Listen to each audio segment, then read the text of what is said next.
দেখো আমরা চলে এসেছি এই বারাসাতের একটা মনসা মন্দিরে। চলো আমরা দেখাচ্ছি মনসা মন্দিরের ভিতরটা কীরকম লাগে।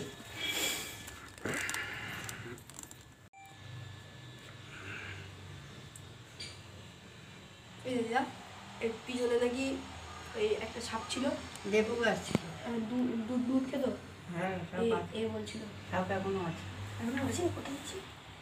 থাকে। পুকুরে না না, ভেতরে থাকে। ময়না আর দেবো মনসা বাড়ি।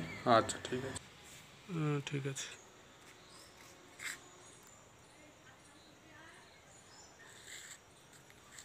এটা পাশের মন্দিরটা। এটাকে দুধ দিয়ে স্নান করা হয়।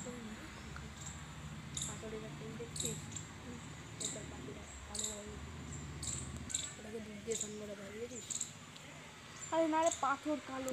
আচ্ছা মার দেবো না, দেখি আর ভিতরে মাছ কেজি বলে ফেলে দিয়ে যাবো না। আচ্ছা তোমরা দেখতেই পারলা, এটা হচ্ছে তোমার 55 তলার একটা মন্দির, যেটা হচ্ছে বারাসাতে এর স্থাপন। ঠিক আছে, আর পাশাপাশি যত মন্দিরগুলো দেখলাম আমরা, সেগুলো সবই কিন্তু এর পাশেই, অর্থাৎ বারাসাতের অবস্থান। ঠিক আছে, আর এটার নাম হচ্ছে তোমার 55 তলা। পাশেই দেখো খুব সুন্দর একটা জঙ্গল আছে, দেখো দেখতে পাচ্ছ। আর পাশেই দেখো একটা বড় পুকুর। এখানটা আশেপাশে এই জায়গাটা, যেখানটায় ওই কী বলে ওটা, চড়ক প্রোগ্রাম। এখানটা হচ্ছে কী বলো তো, তোমাদের চড়ক প্রোগ্রামও হয় এই বারাসাতের এই মন্দিরের পাশেই। ঠিক আছে,